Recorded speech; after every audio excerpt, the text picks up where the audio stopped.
أمني قرطة ولا جواه الله سواء كان ما أنت إنه متقنا موشين كسلوك في أمني أو أمني كمان تهاي وح أمني هنا لكمان هذينه حلوانا سد حلوانا هنا ما أنت قارين وساميني أي تركي على قاضي ولا سورتي حلوان كل سوق كله قفك الوضع ما نقانه ماشي لو ما نقانه حول إذا ما ذيك والعيد قال قد أنا اللي أنا وسعد اللي اللي مرة أمني حرير سماء ما من قدامي وحكى عسنا هنا حالتها تصير كسونتها هي حالة كدون تجري ذلك وحاربنا خلياش إذا ماذا يوزير كأمنية وزير كشادقة لما أنتوا إنه نوع عديد يوزير عدالته وزير أمنية أو يوزير عدالته وحكرنا عيدن كانوا كليهن حرير السماء يعني حرير السماء اللي أنا كان وطاي ما أنا كان حرير السماء وقتها طال سود جاري أبو بارا اللي أنا حوا مركزاني وضد اللي أبو بارا اللي وديبا وقتي جورمكم ما أنتني 6 ساعة تاكل وقتها صباحني أفريقيا صاجل وضد لو ساعة قبل أنا فجري صف ديرم كله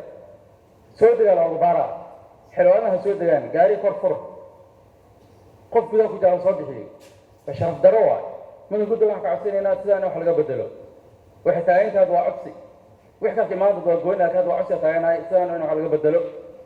سنة ومدة قالت إنه هتك فرقة تورنا هنا فرقة تورنا هنا وزيرنا الله وعو أمني الله وعو ما صار الله وعو حجار الله وعو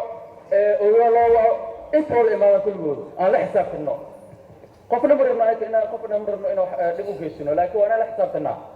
أنا كنا وزير أنا فعل وزير إلى سعود وزير كل هذه حلوان ساق ليه محنا محيته حلوان طحما هو وزير كان أنصحني حلوان ونوليه حلوان سعود وزير هذه تقول سعود حلوان جود هذه كذا حلوان ذيك ليه شرقع وان قدومي عقت جينا قدومي باهيين وحلاق قطو أنت كل واحد إيمان باهيين وحلاق قطو إنما تنقول قلت حلوان حكومتي أو ما تقدر توصل أنا هي شرع جدا أنا هي إنه دبعتها سمجيل كنا إحنا لقط دبعتها ثالث كم نحتويه إنا لو ما قاعد فيها حلوان هاي لسه حريره قف كان على حرير قسمه أي كان حلو سمين أو دوك مرة أذكر دراو كيس اللي ما دراو كاي مرة اللي حلوان كسودو كسر جام كأكوجن هذا ما يشكر حين ما يتور أو بعور حلوان سبب كوجران حلوان هلا لا يوعى هلا ينمد القادين إنه ولا لا كتبت مزمن قدوميو هذه غالية حكعسنا وزير الأمنية أنت هتعيشن دمانت وأنا نوعي ولا سدت أنا ووعى واحد المرة بناك أنت سكيل أرنا سلامتي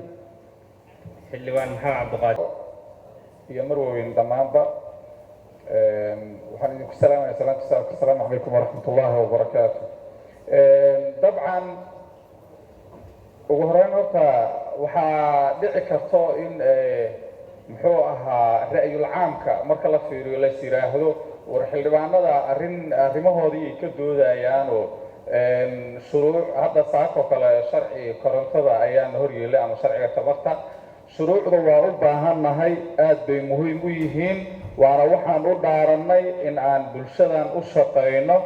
wax kasta oo dan u ahna in aan u qabanno waxaana annaga matalnaa cid kale ma matalnaa shacabka Soomaaliyeed aan matalnaa wakiilada rasmiga ah ee shacabka Soomaaliyeed waa hay'addan laakiin in aan shuruuc iyo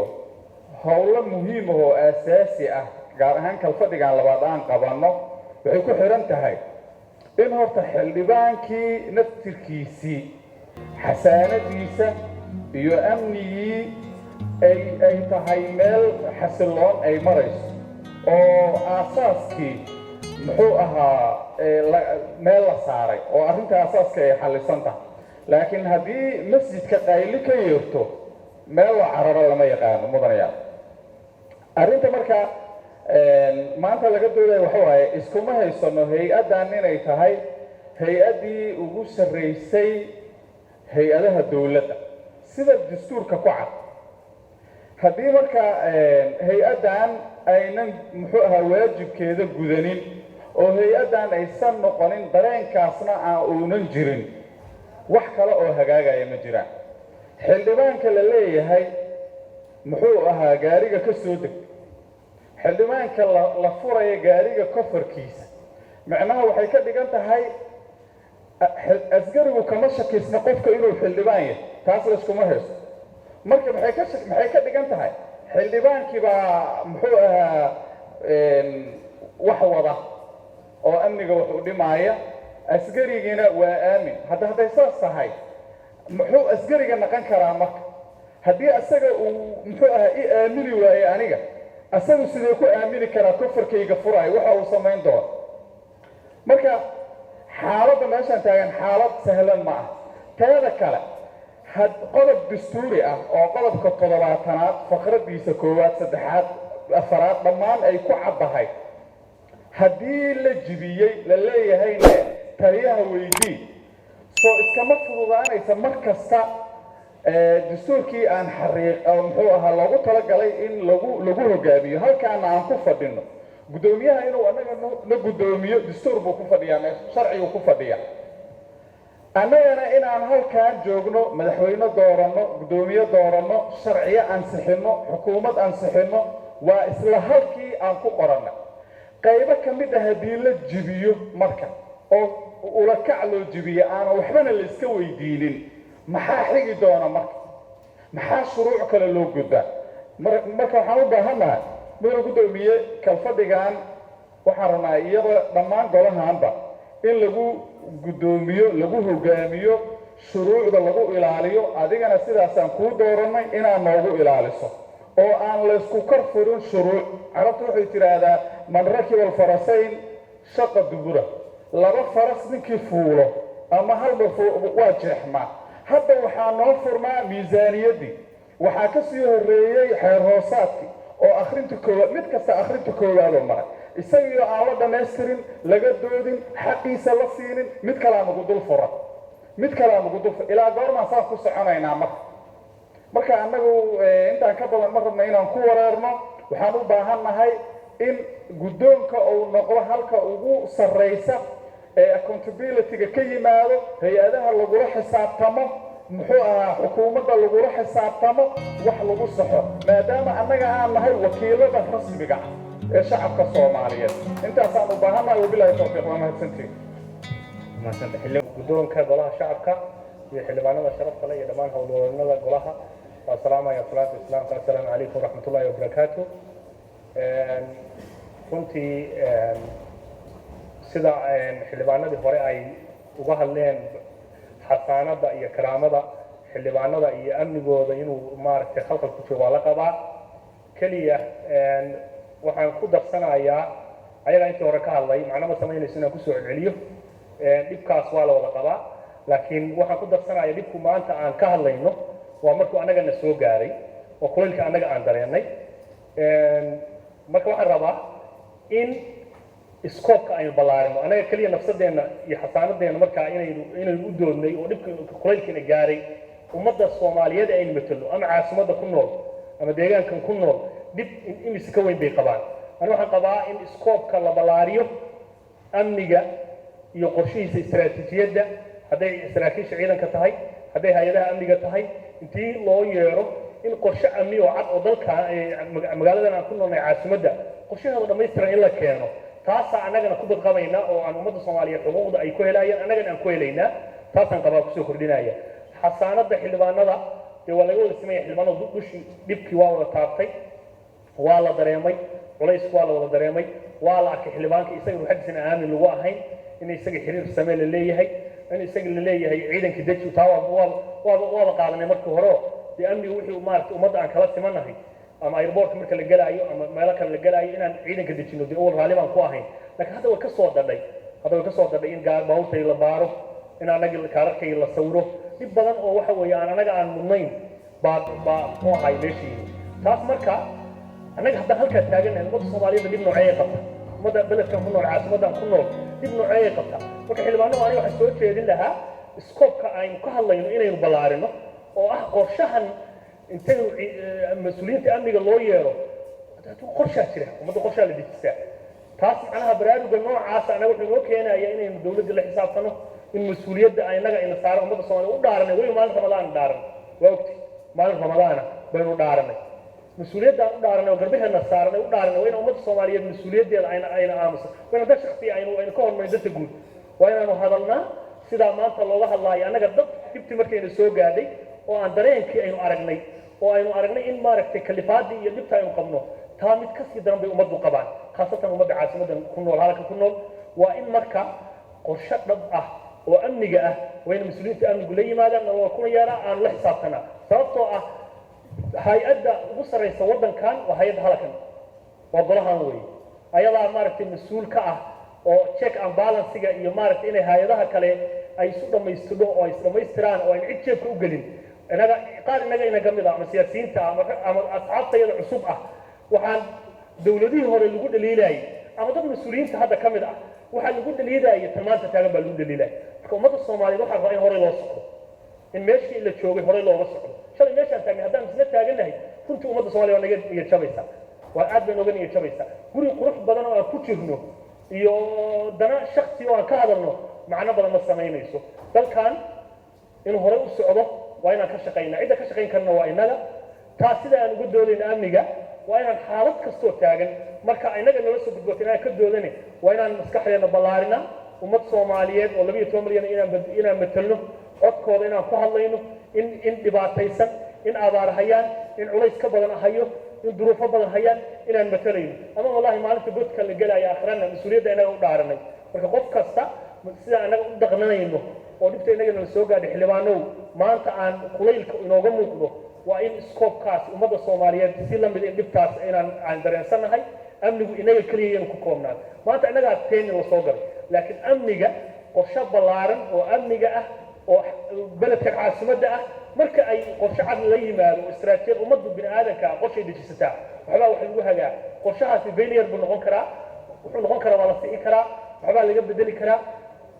muhiimad buu keeni karaa laakiin in maalin kasta xaalad la soo raro oo aan qorshe la-aan ay tahay ayaa dhibtan annaga ina soo gaadhay maanta golihii noogu soo gadhay oo inaga in la baaro baararkeena la sawiro taas ayaa keentay taasaan anigu ku dari lahaa asalaamu calaykum waraxmatullahi wabarakaatu وعليكم السلام ورحمة الله mudane gudoomiye mudanayaasha sharafta leh dhammaan waa salaamantihiin salaan kadib dabcan saaxiibadayda horey uga hadlay wax badan aan ku dari doono ma laha laakiin arrinta muhiimadda ay leedahay waxay ku qasban yihiin xildhibaanada in la saaro muhiimadda ay leedahay waayo waxa laga hadlayo waa amniga weliba si gaar ah waa amniga xildhibaanada marka xildhibaanada mas-uuliyad gaar baa ka saaran haddiiba amnigooda tii waddanka iyo shacabka iyo laga hadli lahaa haddii tooda aan meel saarnayn arrin halisteeda le waaye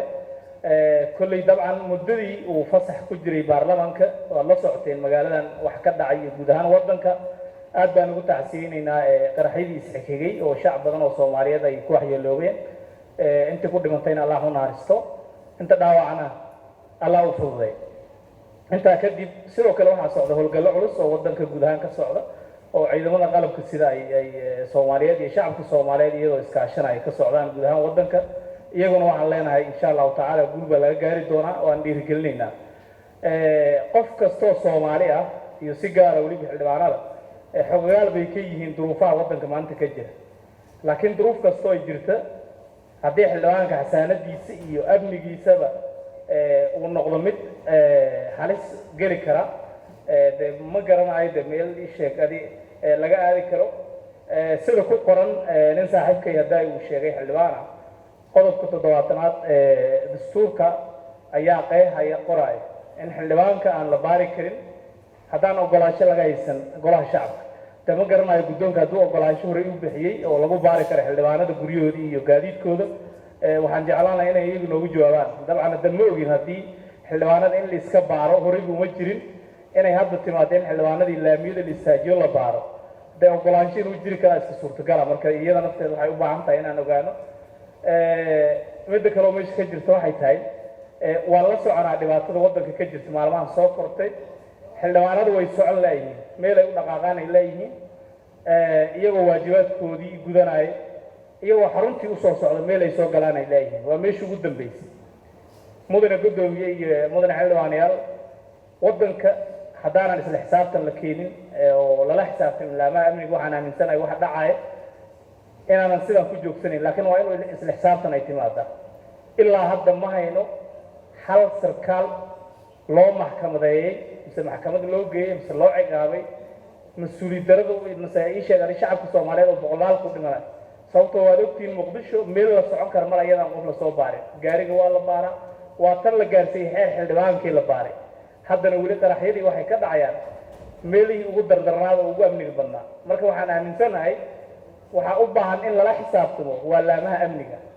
marka waxaan la qabaa saaxiibadayda waxaan rajaynayaa in loo waco dadku u qaabilsan amniga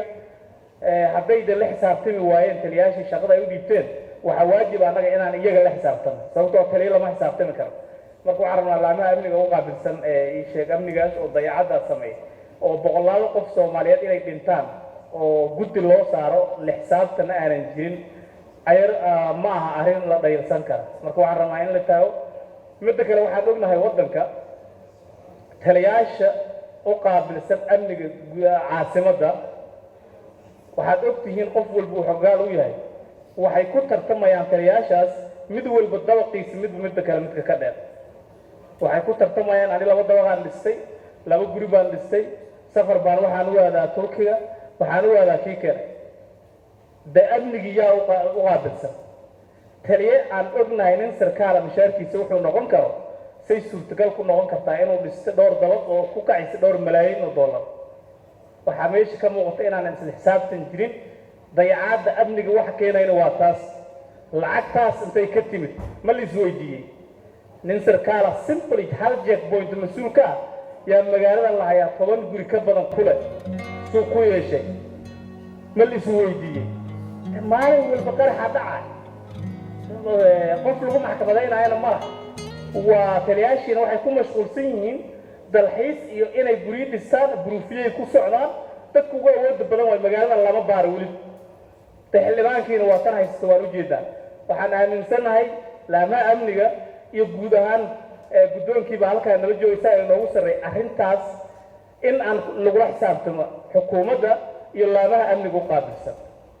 haddaanan lala xisaabtamin dadka ugu hooseeyey oo taliyaashii ahaa oo shaqadaas loo dhiibay arrintu way socon doontaa midda kale oo iyadana aan rabnay dhibaatada ka taagan tahay iyada sidoo kale safaf dhaadheer bay soo galaan xildhibaanada markay u soo socdaan xarunta baarlamaanka safafkaas dhaadheer iyaga naftooda halistooda ay leedahay iyadoo amniga la sugaayo haddana waxaa fiican in iyada nafteeda laga fikiro waayo haddii 10 xildhibaan 20 xildhibaan leen la geliyo oo gawaaridooda meel la saajiyo meeshaas maxaa ka dhici kara haddii wax ka dhacariyaa mas-uuliyaddaas qaadi kara waa in iyada nafteeda la ogaado arrin halisteeda le waaye 20-30 xildhibaan baa mataqaanaa isheeg hal meel lagu wada joojinaya lagu baaraya taasna waxaan rabaa in guddoonka ii sheeg haddii arrintaas uu culeys u saaro isla sidoo kale si loo helo xasaanadda iyo amniga xildhibaanada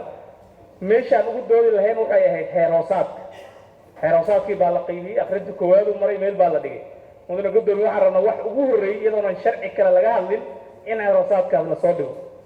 xildhibaanada ay ka doodaan xaquuqdooda amni iyo xuquuqdoodaba ay uga hadli karaan waayo xildhibaanka wax maamulo oo hago waa xeer hoosaadka marka waxaan rabnaa xeer hoosaadkaas in la keeno waxa ugu horreeyey laga doodi doono inay iyada noqoto isla sidoo kale waxaan rabnaa waxaan soo jeedin lahaa iyadana haddii ay madaxtooyada ay ku dhibqabto baarlamaanka mudane guddoomiye baarlamaanku ma laga fikiri karaa in uu yeesho xarun u gaara isaga naftiisa aanan madaxtooyada loo soo dhex maraynin waayo baarlamaanka xarun buu lahaa muddaa waxaa la sheegaya ii sheeg waa la dhisayaa guddoomiyihii mar dhowed buu booqday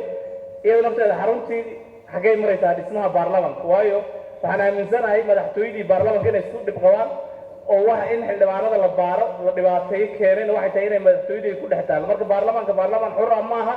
marka waxaan leenahay mudane guddoomiye ninka guddoonkiya in laga fikiro baarlamaanka inuu yeesho xarun ay iyagu amnigooda ay suganayaan oo mataqaana ii sheegay loo dhex maraynin madaxtooye cid kale marka taasna aad baan usoo jeedinaynaa arrintan arrin oo ii sheegay amnigan laga hadlaayo de maanta haddii halkan loo soo istaageen waxna laga qaban ma suurtagelaysa marka waxaan rabnaa arrintan waanu taagnaan doonaa waana isweydiin doonaa idinkoo aada u mahadsan guddoonka iyo guud ahaan golaha shacabka arrintaas mar walba waxaan kula xisaabtami karnaa waa xeer hoosaadka marka xeer hoosaadka wax ugu horeeyay la keena ha noqoto aad baad u mahadsantihin asalaamu calaykum وعليكم السلام ورحمة الله نور أحمد ديرية maanka marka hore waxaan idinku salaamayaa salaanta islaamka assalaamu calaykum waraxmatullaahi wabarakaatu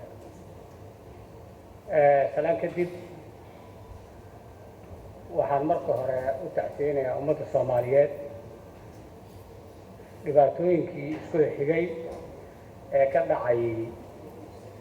magaalada muqdisho iyo goobaha kaleba inta ay wax ku gaareen inta dhimatayna allah u naxariisto inta xanuunsanna allah caafiyo intaas kadib xildhibaanno horta xaqiiqada aan wajahno oo xaqiiqada qof walba ha u soo dhowaado in aan hadal intaan daldalno wax badan ay qabsoomina macno ma samaynayso dhammaanteen waxaan ku sugannahay soomaaliya dadkanna waa dadkii loogu talagalay inay matalaan siyaasadda soomaaliya wacyiga siyaasadeed kan amni dhammaan xoogaal baad u tihiin marka in loo hadlo qof hadda yimid oo kaleeto oo baraarug ah runtii annaga laftigeena meel ka dhac inay nagu tahay ogaada waxaan u malaynayaa magaalada muqdisho oo dawladda dhexe ay ku shaqayso xilliyada ay soo martay xoogaal baad u tihiin xilli waxaa jiray waddadan makaal mukarrama aan la marayn waad ogtihiin hadda meel bay soo joogto amniguna waa isbedbedelaa waqtiguna waa isbedelaa xilliyaasha iyada ahaa hadda xilli baan joognaa marka baarlamaanka 11aad sida la islahaa waa baarlamaanka ugu macno fiican oo runtii wax badan oo dad wax soo fahmay ay ku jiraan markii dadkii loo filahayay inay wax soo fahmeen hadalla deelqaaf oo fara badan inay tuuraan xoogaa kuma habboon aniga waad ogtay gudoomiye ku-xigeenka amnigaa nahay ha ahaatee waxyaalo badan oo dadka ay ogeen inaan ognahayna waa suuragal aniga wasaaradda arrimaha gudaha amniga qaranka 17 sano ka soo shaqeynaya hadda markaan usoo wareegay xildhibaannimo 7 bilood baan moogahayba iyo halka sano wacyiga waddanka ka jira iyadoo laga dharagsan yahay indhaha yaan listay taasi waa qodob midda kale 21 bishii 11aad ee hadda aan ku jirno ama aan soo dhaafna aan iraahdo waxaa fariistay guddigii joogtada ee baarlamaanka saacadihii ugu badnaa wuxuu ka doodahayay xasaanadda xildhibaanada iyo amnigooda waqti badan baa la geliyey waa fadhiyaan raggii mas-uuliyaddii xildhibaanada habkay u socon lahaayeen mana dhicin ugu dhibkaan farada badan ma jirin habkay u socon lahaayeen habkii dhaqdhaqaaqa loo hagaajin lahaa intaas baa laga doodahaya guddoomiyaha ayaan dhabarka u saarnay qaatay inuu macnaha arrimahaas inta badan qaybahooda u culus uu wajaho guddoomiyaha wuu gaarsiiyey goobihii loogu talagalay arrintaas annagoon iswaraysanin xildhibaanada saaka hadalka aniga aan ka hormaraa ii fiicneed baa dad badan ay iska dardareen hadalka shalay jimcihii arrintaan si aan uga hormaro hadalka masaajidka markaan kusoo tukaday waxaan soo maray guriga guddoomiyaha hadalkan si amniga loogu soo daro xildhibaanno marka arrintaas waa la gaarsiiyey goobtii loogu talagalay inay qafiifto xildhibaanada xasaanadooda la ilaaliyo amnigooda aan lagu xadgudbin waddaday kusoo jirtaa qaata taas horta way soo socotaa waddaday kusoo jirtaa haddii ay xaalad dhacdana aniga saakii gurigayga 20 tilaabo meel u jirto waxaa laga qabtay nin shabaab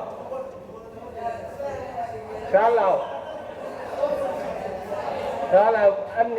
وياه ووضعي 20 tilaabo meel u jirta waxaa laga qabtay nin shabaab ah gurigayga ani gurigayga villa rosa agteeda deganahay oo raali ahada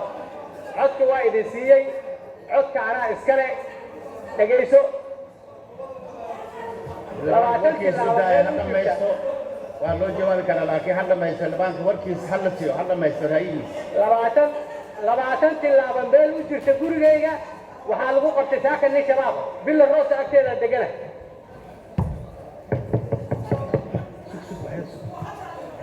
waxyaalaha qaar waa ku qanacsanahay marka in ay dhacaan ilaa iyo xad in amniga la adkeeyo waa wax jiro xildhibaan wax yar allaho markuu xildhibaanku halka ka doodayo aragtidiisa way wuxuu sheegayaa saa darteed marka qof walba waa inuu ku ixtiraamo qofka kaleeto qof kastana ra'yigiisa ayuu ku hadlayaa bilixsaanakum biliis qofka hadlaya aan siina fursadiisa kolkuu hadalka dhammaysto qofkii kaleeto ee mudane hadalka ha yimaado laakiin sacabiska iyo in laga garab hadlayo aysan dhicin idinkoo maanta waayahay annaga baa soo adkaysan leh see xal ku gaari doonaa waa dhibka jiray bay ka mid tahay annaga aan is dhegaysanno waan idiin sheegay 20 tilaabo meel u jirto gurigeyga ku soo celinaya kelmaddaas saakaa lagu qabtay saake villa rosa iyo aniga waa isku dheganahay darbiga 20 tilaabo meel u jirtaa lagu qabtay guriga horta xaaladda saasay u taagan tahay annaga markii aan intaha istirin annagoo ilaalinayna u doodayna sharafteenna doodayna xasaanadeena inaan lagu xadgudbin haddana wacyiga jira aan ogaano oo aan runtii wajahno waxaan soo dhawaynayaa dhammaan xildhibaanadii ka dooday xasaanadda xildhibaanada bayaaniyey iyo amnigooda intaba in laga taxadiro waxaan ku darayaa intaas socodka xildhibaanada xaqiiqa wuu adag yahay socodka hadda waktigaaba adag waktiga yaaba adag askariga goobta taagan wuxuu ku qasban yahay inuu ixtiraamo xildhibaanka cidda xukunta dhammaan ciidamada qalabka cidda xukunta iyo cidda ay ka amar qaataan dhammaan in la ixtiraamo waa lagu qasban yahay xildhibaanka keligiis ma ahayn ID kaarka shaqaalaha dawladda in la ixtiraamo muhiima kan iska daa xildhibaan kale xildhibaankana waxaa mudan inuu ixtiraamo askariga isbaarada taagan taas laftigeeda ha ka tegina waxaan ognahay aniga taleefano igu soo dhacay xildhibaanadeena qaar haddaynan annaga lafteeda boontiga meesha cilladda aan sheegno waa muhiim xildhibaanada qaar oo markay kontaroolada soo istaagaan xaaladooda si kale ay noqon taasna waan leenahay ogaada inay jirto waxaan rabaa inaan ku soo koobo dhammaan xildhibaanada qaranka waxaan dhahay hooyadii dawladdan cid walba oo dawladdan joogta innagaa keennay tiimka guddoonkaan keennay tiimka waxaan keennay madaxweynaha ra-iisul wasaarahaan ansixinay wasiiradii baan ansixinay guddiyaashii baan dhisnay aan dulqaad badan samayno haddana annagoo xasaanadeennii iyo amnigeennii intaba ka taxadirayna aan ku darno wacyiga jira meeshaan waa salaamantihiin dhammaantiin waan idin salaamayaa assalaamu calaykum waraxmatullahi wabarakaatu waqtigu aad buu ciriiri u yahay salaadii baan in la yeerayo waa ogaa salaadii baan marka waxa weeye iga tagtay waa soo gaabinaya waxaan rabaa aniga wax yar ka duwanba xildhibaanadu waxay ka hadlayaan banaanka lagu soo baarayo iyo gawaaridoodii oo la istaajiyey iyo ka warrama haddii xarunta golaha la isu diido oo askari kuu diido aniga iyo xildhibaan kale 2 maalmood ka hor xarunta golaha askari baa albaabka nagu dhuftay lama gelayo buu yidhi waana amar guddoomiye xogayahaan u gaarsiinay xogayuu wuxuu noo sheegay inuu askarigii waraystay askarigii wuxuu yidhi xildhibaanaa kaarar ka lumeen al-shabaab baa carrada ku jira war kaararkayga annagu waa wadanaa baani kaararna lama weydiin lama gelayo ayaa nala ku yidhi waxaynu ka hadlaynaa waa bannaankii gudihii baaba la isugu soo gala meeshaan waxaa joogi jiray askar boolis ah oo loo tababaray ilaalada xarunta iyo xildhibaanada waa la bedelay wax lagu bedelay ma naqaan guddoomiyaha iyo guddoonku dad aan xildhibaanada iyo xasaanadda xarunta midna garanayn baa la keenay markii aad ridda soo istaagto albaabka lagugu dhufanaya waana la ku aflagaadeeyey waxaana halkan ka sheegi karin ayaana la ku yidhi arrimaha amnigu waxaad moodaa wax ku talagala inuu yahay markaad xaruntii sidaa u aragto xildhibaanaha ka hadlayay guddoonku haddaanay wax ka qaban maxaa guddoonku wax ka qabtaa guddoonku iyagaa qayb ka ah baan aaminsanahay dhibaatada lagu wado xildhibaanada guddoonka xaruntii ay maamulayeen askari aan u tababarnayn inuu xildhibaan la macaamilo u joogo oo aan isleeyahay xaafad xaafad buu ku yimid ma waxaynu ka sugaynaa inuu bannaanka shaqayn oo ka qabto aniga waxaan aaminsanahay waxaa u baahan in laga hadlaa amniga bannaanka waxaa ku filan hay-adihii la yidhi ha loo yeero in aan ka waraysanno lagala hadlo laakiin midda ina khusaysaa waa midda gudaheenna ah middaas in xal loo helo aad baan hadda waxaa jira xildhibaano ridda laga celiyey oo waxay joogaan meesha la yidhaha gursoor waana magacaabi karaa haddii la dhaho magacaabo 3 goor bay ila soo hadleen waxaa la yidhi lama gudbi karo xilligan waxay ka dambeeya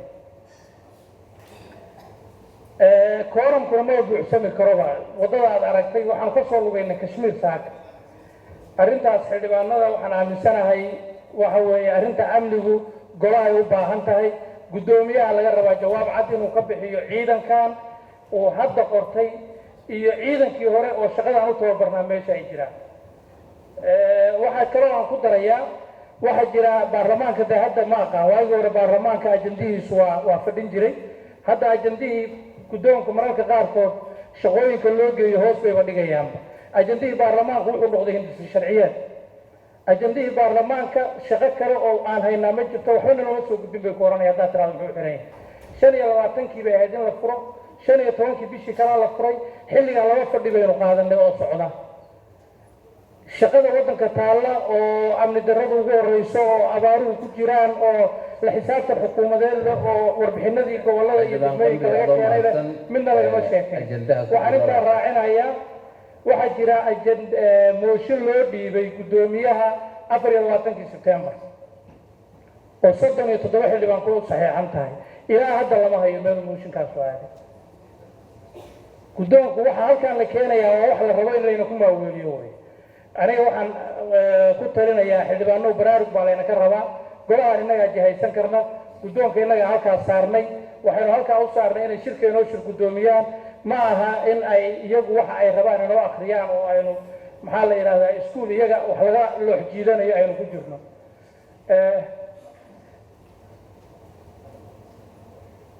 marka arrinta aniga waxaan aaminsanahay baarlamaanka ay u taallaa si dhabaha looga hadlo ciidanka gudaha inuu ku jira ma naqaan noocuu yahay ciidankaasaynu jawaab ka rabnaa asalaamu calaykum waraxmatullahi tacaala wabarakaatu waa inaan hore usii galo ajendaha aynu maanta ka doodayno runtii intaan oran lahaa xildhibaanadii ugu horreeyey baa yimi waana xilli duhur amniga iyo xasaanadda waa laga hadlaya amniga iyada doodeenna maanta waxaa la rabaa inay action points yeelato oo macno ka soo baxaan ma aha in la iska hadlo keliya xildhibaanada inta badan waa la qabaa cidda ay khusayso amniga in baarlamaanka la hor keeno oo su-aalo la weydiiyo taas waxaa la qabaa xildhibaanadii hore ee soo jeediyey marka loo yimaado xildhibaanka sharaftiisa iyo xasaanadiisa dastuurka ayaa sheegaya cutubkiisa 6 qodobada 63 68 69 iyo qodobka xasaanada 70 amniga baarlamaanka marka laga hadlayana xeer hoosaadkeena ayaa sheegaya qodobkiisa 6 waa run dib badan ayaa lasoo maraa marka la imanayo oo hoolka baarlamaanka la soo galayo xildhibaanadu siday hore u sheegeen cid waxaa la leeyahay taliyaha waco habeen dhoweyta annaga waxaa nagu dhacday in la yidhaahdo annagoo laba xildhibaana taliyaha waco madaxtooyada waa amar ka soo baxay waa inaad taliyaha wacatid si laynii sii daayo marka guddoonka waxaa ka rabnaa maadaama waxaan u doorannay inay dastuurka iyo xeer hoosaadka ilaaliyaan wax lala yaabo waxa ah inagoona dastuurka iyo xeer hoosaadka aynu dhaqan gelin inaynu xeerar kala raadino oo la hirgeliyo xeer waxaa loo keenaa in lagu dhaqmo dastuurka iyo xeer hoosaadkiiba haddaan lagu dhaqmayn maxaa xeer kale loo raadinayaa isaga aynu fulino isaga aynu ku wada xisaabtanno guddoonka aynu kula xisaabtanno innaga dhexdeena aynu ku xisaabtanno isaga ayaa sheegaya sida aynu isku maamulayno iyo waajibaadkeena saaran shacabka Soomaaliyeed mas-uuliyad baa inka saaran xildhibaan nadii hore waliba xildhibaan Cabdi Qowdhan baa hore u sheegay xildhibaanada wasiirada iyagu maalintii wasiir noqdeen baa waxa weeye wax badan bay afkooda ka gaabsanayaan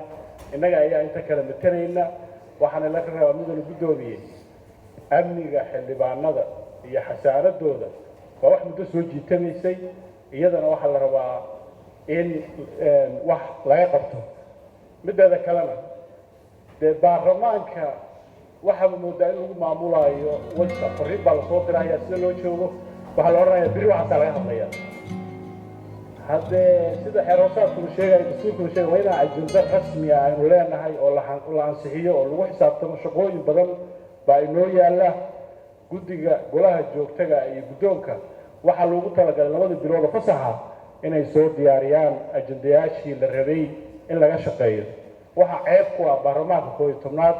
in la yiraahdo ajenda lagu shaqeeyo lama hayo maxayna ummadda Soomaaliyeed marka ugu shaqeynayna waa hay'adii dalka ugu sareysay waa sharci dejin iyadana waxaa la rabaa talaabo degdeg in laga qaado xeer hoosaadkii hore oo hore u socdayna waxaa la rabaa mudana guddoomiye in shaqadiisii la bilaabo sababtaa middaa hadda aan ku dhaqanno guddoonkii hore ku saxeexan xeeroosaad aan leenahay baa la rabaa in la diyaariyo intaas baan u oran lahaa gabagabadii waxaan dhihi lahaa runtii dee alabtara soo dhaaftay gudaha la iskugu soo galay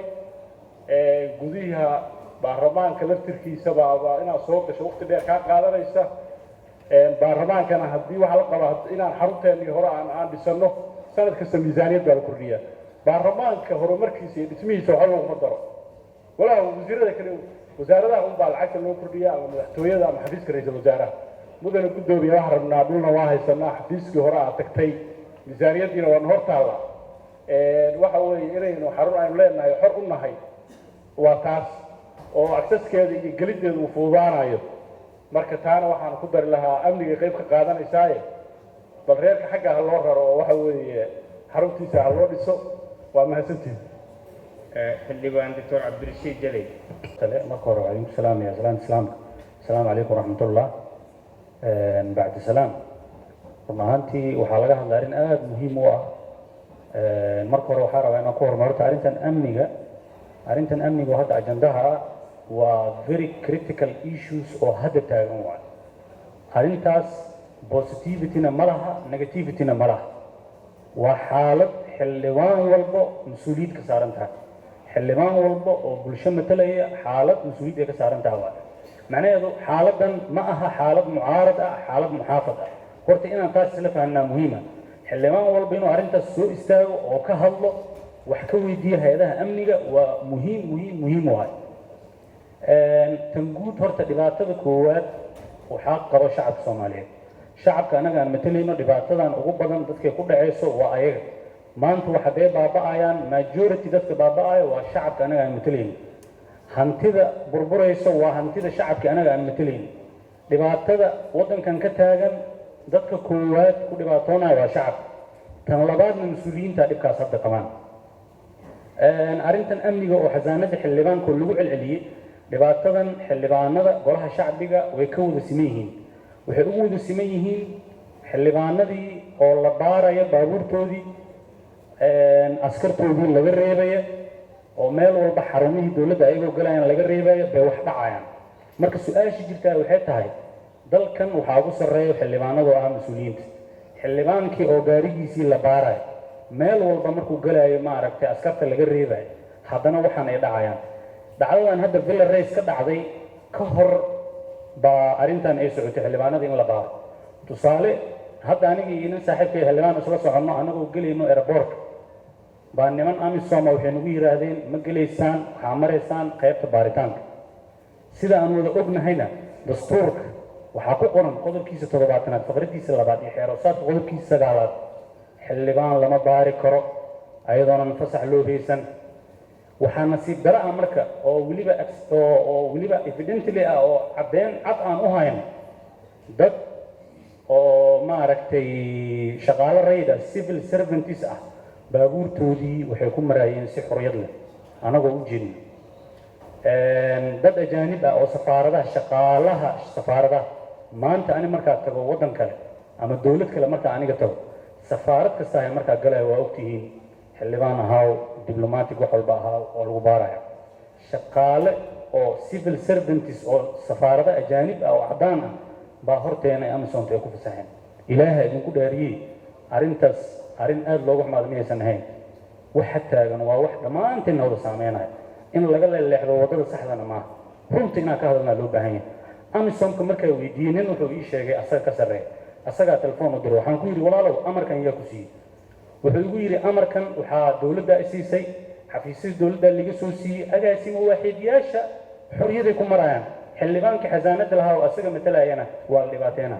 marka taas waxaa waaye daadaansi bilowgiisa u aragnaa wax la yeelayana maaha ishuganna ma ahan issue mucaarad iyo muxaafad waa qof walbo xildhibaana arrin inuu ka hadla u baahan horta taas aan isla fahanin horta logical tan markaa ku gudba marka warqadaa qornay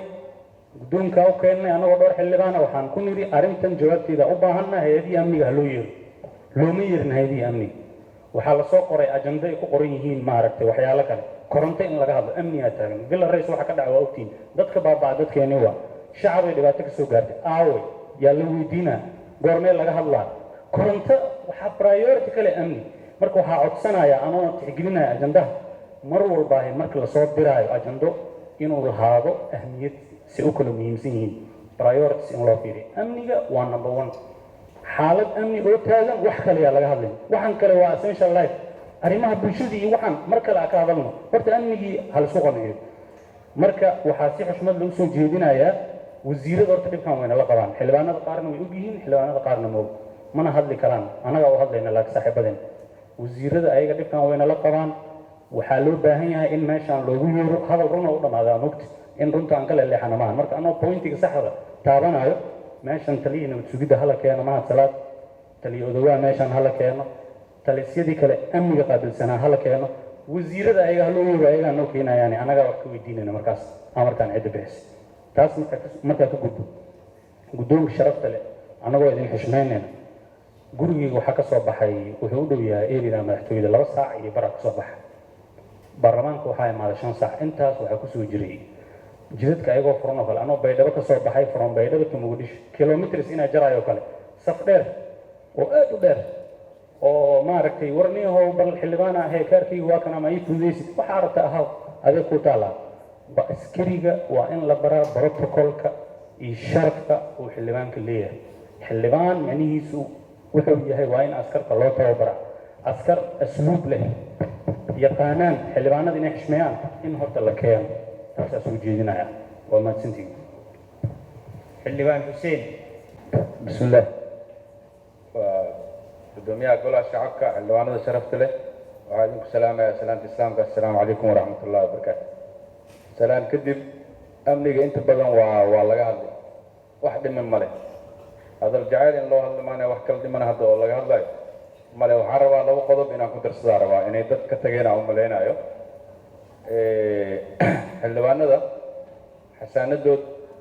dastuurku ku qoran yahay ii sheeg xeer hoosaadku ku qoran yahay wax hadda macnaa ii sheegay in dad loo sheego u baahan maba ahado sababtoo ah muqadas waaye xildhibaanada xasaanadood in la ilaaliyo laakiin hal mid in la isweydiiyaa la rabaa bis maxaa keenay dhibkan horta dhibkan oo in lisbaaro keenay maxay tahay horta taas in la isweydiiyo waay su-aashaas annaga inaan isweydiino waa annaga ahan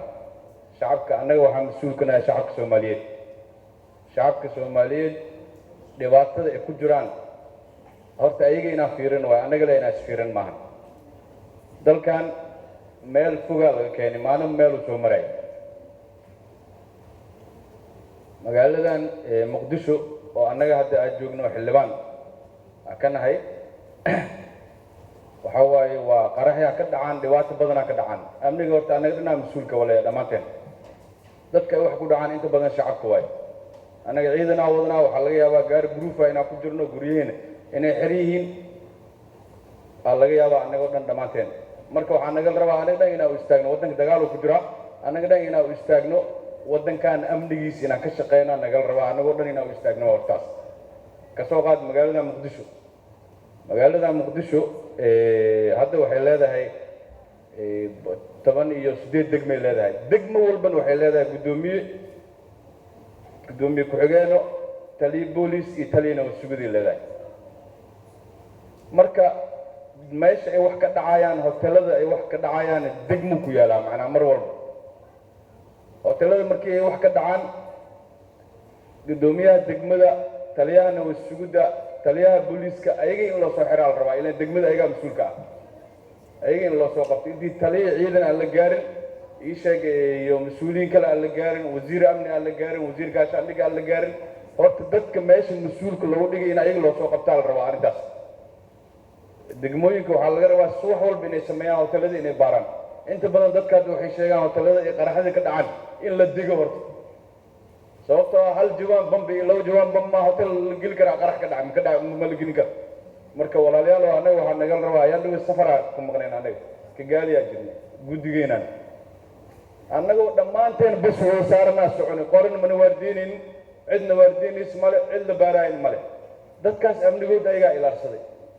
annaga waxaa nagal rabaa amnigeen ina annaga ilaarsanaa nagal rabaa laakiin annaga intaa soo istaagno hal maalin oo baabuurta la baaray taas inaan ka hadalno ma baahdo ani hal mid waa qabaa xeer hoosaadka ama dastuurka xildhibaan ma la baaraa meesha ay ku jirto in laga bixiyaa qabaab aniga sababtoo in laisbaaraa sax ah xaqiiqada runta markii laga hadlo war maxaa lagu baari waaye gurigaaga markaad soo bixiysa waa cabsanaysaa baarlamaanka wuxuu ku yaalaa madaxtooyada waa lagu baaraa meesha mas-uuliyiinaa joogaan iyadoo mucaarad iyo muxaafad cidba aan la kala ahayn sababtoo ah walaalayaal oo muhiimada annaga aragnaa waxay tahay aa u istaagno fadha meeshaa ma jiro meel loo laabtana ma leh fadha meeshaa ma jiro aa u istaagno dalkaan annaga inaa badbaadin dalkaan badbaadinu rabaa dalkaan shaqigaa laga dhigna waa lisbaaraa iyo malisbaaraa shaqigaa laga dhigna anaa iskale adoo hadasha ani ma hadlay anaa iskale tiyada anaa ka hadlaya taada adaa ka hadasha shaqa ma gudii marka aniga waxaa qabaa walaalayaalow aniga waxaa qabaa dhib male aniga waxaa aaminsanahay qof walba wax buu aaminsan yahay annaga tuutiyaasheena aa gashano dagaal uu ku jiraa waddankan haddii waddankan nabad annaga aan ka dhigan waa lisbaaraa guddoomiyaha iyo guddoomiye ku-xigeenada waxaa ka codsanayay baarlamaanka xildhibaanaa sheegaysaa wasiirada xataa in la baaro ra-iisul wasaaraha xataa in la baaro cid la dhaafayo male meeshaan sababtoo ah waddankaasaase villarosa la qarxiye madaxtooyada oo derbigeed ah yaa la weydiiyaa isweydii guddoomiyaasha degmooyinka iyo taliyaasha degmooyinka nabad-sugidda iyo taliyaha booliska ee degmooyinka arrintaas waa ku celcelinaya in wax laga qabto waay dadkaas sababtoo ah qof in xil uu u waayo qof in loo xero macnaha dadka dhibaatoonaya shacab waa mas-uuliyiina meesha oo ku dhimanayso dadka dhan isku naf waayo walaalayaalow annaga dalkaan annagaa iska leh dalkaan annagaa iska leh inaan badbaadino annagaa nagala rabaa cadowaa dalkaan nala joogo dalkayna aan badbaadsano baaris iyo waxaas wax easy waayo horta goormaa ka hadleena waxaas markii annaga shaqada aan qabsano waayo marka waa mahadsantii ana waa aaminsanaha xildhibaanada xasaanadooda in la ilaaliyo أنا أم حسن mahadsan yahay xildhibaan xuseen mudane guddoomiye ku-xigeen xubnaha sharafta leh iyo haweenada iyo midyahaba ajendahaynu ka hadlaynay wuxuu ahaa ajenda la xidhiidha marxalad waktigan haddaan ku jirno taagan qofka mas-uulka ana waxaa rabaa mar kasta uu hadlayo mas-uuliyaddiisu inay la socoto waaqaca lagu jiro waaqaca aynu ku jirno iyo xeerarka inoo yaallana way kala duwan yihiin marar badan mas-uuliyad waxay naga saaran tahay mar walba inaan ilaalino sida ay xeerarku noogu qoran yihiin laakiin mar walba waxaa imaado xaalad la yidhahda xaalal istinaa'iya ama xaalad ka soo hadhay wixii jiray oo ugooniya xaaladaha amnigu mararka qaar isbeddel ayaa ka imanhaya cidhiidhi xoog badan ayaa ka jira gudaha iyo bannaankaba sidaynu ognahay waxaa jira dagaal lagula jiro khawaarijta iyo argagixisada dagaalka markii lagu qaado iyaguna qayb bay ka noqonayaan intii iyaguna wax galaafan karaan inay qayb ka noqdaan taasi marka waxay keenaysaa inay meel kasta galaan ama xaalad kasta ay qayb ka noqdaan sidaa darteed marka waxaa jira taxadaraad amniya oo ka duwan xaaladihii lagu dhaqmayey xildhibaanadu waxay leeyihiin amay huwan yihiin tixgelin xasaanad iyo sharaf u gaar ah oo ah tan matalaada amniga dadka ka shaqeeyaana waxay mukalifiin ku yihiin inay amniga u gutaan sida ay kolkaa iyagu khibrad ahaan u arkaan iyadoo tixgelintii laga tegaynin saad ogtiin maalmo baaritaankan ka jira jidadka laga soo gelayo waxaa inagu soo kordhay waxay ahayd in xildhibaanka la weydiiyo ogaansho ahaan gaadhiga imisaa saaran iyo baadhida gaadhiga lagu sameeyo oo ah meesha uu soo maray ama saad ogtiina gaadiidkeenna inta badan wadayaal gooniya wada xildhibaanku waa un mas-uulkii waa la wadaa saa darteed waxa la ilaalinaya inuu qayb ka nahay wayna soo jirtay waxaad ogtihiin geedka markaan gelayna airboortka in nala baadho adduunyada kaleeta aynu safarada u tagno waa aragteen qof kasta oo mas-uula dalal badan oo deriskeena aan tagnay annagoo wasiira oo waftiya in nala baadhaa dhacday markaa nala baadhayay safarkii ka horreeyaan tagnay nalama baadhin laakiin xilligaas ayay waddamadaas xaalad gooniya ku jireen guddoonka mar walba uu nagala hadlaa marka la soo gelayo annaga xafiiska habdhowrka in la fududeeyo arrinta xildhibaanada soo gelidda hadday noqoto iyo hadday noqoto macaamalka ciidamada marka inaynu taa ka wada shaqeyno annaguna diyaar baanu nahay waana ka wada shaqeynayna laakiin waxaan rabnaa qofka mas-uulka ah inuu ogaado marxaladda aynu ku jirnaa hadda inayn ahayn tii aynu ku jirnay waktigii hadda ka horreeyay ee baarlamaankan iyo golahan aynu joognay sidoo kale si shaksi waxaan u codsanaa kolku qofka mas-uulkii halkan ka hadlaya microfonka inuu u hadlo xaaladda jirtaa inay u baahan tahay mid dhimrin iyo dardaaran in la siiyo wiilasha baraha control jooga in taliska iyo mas-uuliyiintu ay dardaaran ka dheeraada ka ay hadda haystaan la siiyo inaynu nooca u hadalno laakiin inaynaan u hadlin nooc waxoogaa aad moodid in la dhiirigelinayo dadkii inta ka hadlay qaarkood waxoogaa hadallada ugu horreeya waxay ku bilowdeen in shabaabku xoog iyo bambooyin iyo wax leeyihiin waxaasina waxa weeyaan wax loo baahan yahay wax ka habboon in lagu dhiirigeliyo qof kasta oo amniga qayb ka noqonaysa xildhibaano badan waxay ka shaqeeyaan oo saaxiibka maxamed abdiqaadir ka mid yahay inayba ka yimaadeen meelihii dagaaladu ka socdeen saa darteed marka marxaladda aynu ku jirno amniyan haddii culayska haddana qabsadeen maanta ajendaha u bedela wuxuu ahaa cidhiidhiga ka jira gaadiidka iyo baadhista marka inaynu ku darno dulqaad innaga oo u yeelayna madaxda kana la hadlayna sida ku habboon xildhibaankuna waxyaalihii munaasabka u ahaa uu ku mutaysto amnigiina ayna marmarsiiya ku imanin oo aan la dhihin xildhibaanada ayaa kasoo horjeeda baadhitaankii iyo wixii lamidka ahaa saa darteed marka waxaan u baahan nahay si waaqaceena aynu ula jaan qaadi karna inaynu horta kolka u horeysa amniyan xis amniga inaan wada qaadano xiska amniga wuxuu ku farayaa inaad ogolaatid jiha kasta oo jaanis ka imaan lahaa inaad iska dabooshid gaariga aad wadatid haddii koofanihiisa la furay oo lagaa baadhay waa taxadar amni laakiin xildhibaanku wuxuu mudan yahay taxadarka amniga la siinhayo taxadar u dhigmo oo asluubka loola hadlayo iyo ka loo gudanhayo waajibkaasi inuu noqdo mid laayiq u ah xildhibaanka taasaana annagana qayb ka noqonaynaa waxaana rabaa marxaladda hadda lagu jiro inaynu ku darno xis amniga oo xaaladda amnigan hadda ku jirnaa inay kasii adag tahay tii hore lagu jiray maadaama dagaalku xoog badan uu waktiga leeyahay annagana ay qayb aan ka noqono inaan dhiirigelino ciidamada dagaalka ku jira hadday noqdaan kuwa militariga kuwa shacabkaaba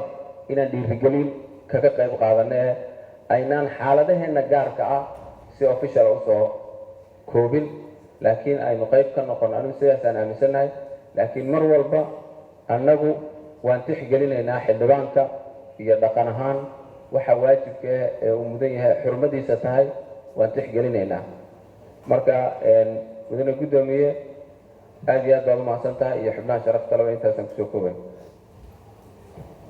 xildhibaan daahir aweese waxay iga qabsatay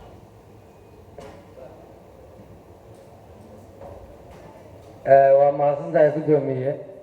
waxaan u qaatay point of order-ka horta marka ugu horreysay mooshinka xildhibaanada keenay ayaan ka mid ahaa in xildhibaanada wixii ay ka doodayeen waxba kama jiraan laga soo qaado oo la naqdiyo aad iyo aadaa loogu fiican yahay habdhowraha uu u hadlay laakiin de wuxuu ka dhigay inaan xayeysiin aan u samaynin shabaab maya ma u samaynin waxaan ognahay waxa aan ka hadlayna waxaan ka hadlaynaa waa waxaan khibrad u leenahay marka waxaa la rabaa xildhibaanada waxa ay ka hadleen oo ay ka doodeen waa wax jira oo reality ah oo loo baahan yahay in muxuu ahaa guddoonkiinana waxay idinka aadan aad ka qaadatiin xildhibaanada ruuxooda taliyayaasha ciidamada waxaa u yeeri kara 10 xildhibaan beridan tan ayaa taliyayaasha amniga ha noqoto taliya xijaar ha noqoto taliya mahad ha noqoto muxuu ahay taliyaha odawaa xildhibaanada ayaa wacan kara haddii ayna si guud nooga soo bixin oo aan u xil saaran guddoomiyaha inaas noogu yeero taliyayaasha laakiin wixii u yeeris ah xildhibaanada ayaa u yeerin jirta taasna iyadan inaan qaadano annaga ruuxeenna aan isku saxno ayaan aan u soo istaagay aadaad u mahadsan tahay guddoomiye asalaamu calaykum xildhibaanada sharafta leh runtii dood muhiim ayaa laga dooday wax kasta maaragtay waxaa ka muhiimsan amniga guud ahaan ummadda soomaaliyeed gaar ahaan xildhibaanada dalka wad ogtihiin arrimo uu ku jiro daraad meeshii aad weydeen oo dariskeeda ah madaxtooyada agteeda wixii ka dhacay waa la ogaa ugu badan ay ku halaagsantay allah u naxariisto dadkii ku dhintay dadka dhaawacna la caafiyo xildhibaanada xag ay u leeyihiin wax kastoo ay dhaliilaan oo mase u arkaan inay ka hadlaan oo runtii nidaamkoodii dastuuriga iyo heerhoos adiga waafijinayo maanta marka qorshada waxaa nooga jiray xildhibaano runtii aada u soo dadaalay oo hataa maaragtay hawshii saraakiisha iyo ay qaban jireen hataa soo qabtay oo furumaha dagaalada ka socdaan aaday deegaan doorashadooda ku maqnaa oo aan rabnay maadaama daraha shirka isku jir uu ahaa maanta golaha shacab keligooda ay ahaayeen waxaan rabnay marka in warbixintooda in la dhegaystaan hataa qorshada waa noogu jirtay laakiin markii mooshinkaan yimid yaan dib u dhignay fadhiga dambe siin doona haddii alla idmo marka xildhibaanka hadda hadlaayay hal xildhibaan hadduu wuxuu sheegay mooshin la keenay September kaas anagu ma arkin fasaxana waa ku jirnay markaas koray meesha xildhibaankii asigaa noo sheegi doona anagu wax allaala wixii heer hooskadkii dastuurka waafaqsan waa u hoggaansamayna xaqiiqii wax takrifal ah ma samaynayno markeeda sheegi doontaa laakiin hadda waqtidaas fasaxaan ku jirnay markaas waqtigii maaragtay guddoonka maba shaqaynaynin marka maaragtay xildhibaanadu ma shaqaynaynin kaas asigaa noo sheegi doona laakiin anu wax kasto nidaamka heer hoosadkii dastuur waafaqsan waa u hoggaansamayna arrinta dooda maanta ku socotay waad ogtihiin walaalayaal xildhibaanada sharafta leh qaabka baarlamaanka u shaqeeyo mase golaheena shacabka ay u shaqeeyaan guddiyada baarlamaanka waxaa loo dhisay in hay-ad kasta dawladda ka tirsanba waxaa qaabilsan guddi noo qaabilsan aan leenahay anu oo maaragtay waajibaadkeeda dastuuriga ay tahay matalan ba arrinta hadda maanta laga hadlaayay sidaan aaminsanahay tii wasiir noo keenay markii laga reebo hortatii wasiirka indisishareedkii noo keenay guddiga qaabilsanaa yaan ku wareejinaynaa ayagaa noo soo horeynaya kaas guddiga waa is ogyihiin guddiga maaragtay gaadiidka iyo inay ahayn u malaynayaa guddigaas maaragtay ayagaa noo qaabilsan guddigayaan ku wareejinay guddigaas waxaa laga rabaa inay soo diyaariyaan maaragtay ayagood kusoo biiraan baarlamaanka kusoo celiyaan qodobkan kale oo amniga iyo xasaanada ku saabsan xasaanada horta sideediiba xasaanada baarlamaanka arrin isweydiin u baahan maaha xildhibaanada xasaanad dastuuri ay leeyihiin in lagu xadgudbana waa maaragtay sharci darre oo meel looga dhacay waa taas wax la qaadan karana maaha waxaan leenahay xildhibaanada sharaftooda iyo xasaanadoodii ciddii ku xadgudubta baarlamaanka kula xisaabtamaya taas waa mabda'a guud waxaa jira midda amniga oo hadda xasaanada hata xadgudub keenay in xasaanada waxaa loo dhimo waxaa keenay hadda arrimaha amniga oo maaragtay noqday arrin soo taagan arrintaas aniga waxaan dhihi lahaa inkastoo go-aanka xildhibaanada iska leeyihiin aniga go-aan idin gaarayo laakiin waxaan leeyahay in maaragtay idin soo jeediyo sida ugu habboon oo aan u arkaayo oo maadaama guddiga uu yahay yacni baarlamaanka matoorka dhaqaajiya idimaha wax ku qabto waa guddiyadiisi marka guddiga amniga iyo guddiga difaaca labadaas guddi arrintan waxaan rabnaa hadda dood guuda laga dooday meelo badan ay gashay madaxdii wasiiraha laga hadlay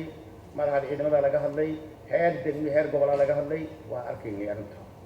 arrintan arrin la dhaliilsan kara maaha amnigana runtii amniga wuxuu u baahan yahay in dhammaanteed aan ku dadaalno waa loo baahan yahay isla markaas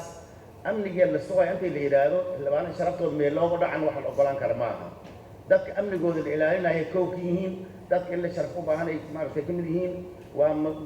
mataliintii ummadda soomaaliyeed soo dooratay marka xasaanadooda in lagu xadgudbo amnigooda la ilaalin waayo yacni arrin runtii la qaadan kara maaha marka arrintaas waxaan dhihi lahaa guddiga amniga iyo guddiga difaaca labadaas guddi saacaddan laga bilaabo inay maaragtay qorshadaas maaragtay qorshe noo soo sameeyaan qorshe ma labadaas guddi ay soo diyaariyeen qaab rabaan ilbaabka in laga galo qaabka dadka ku habboon in loo yeero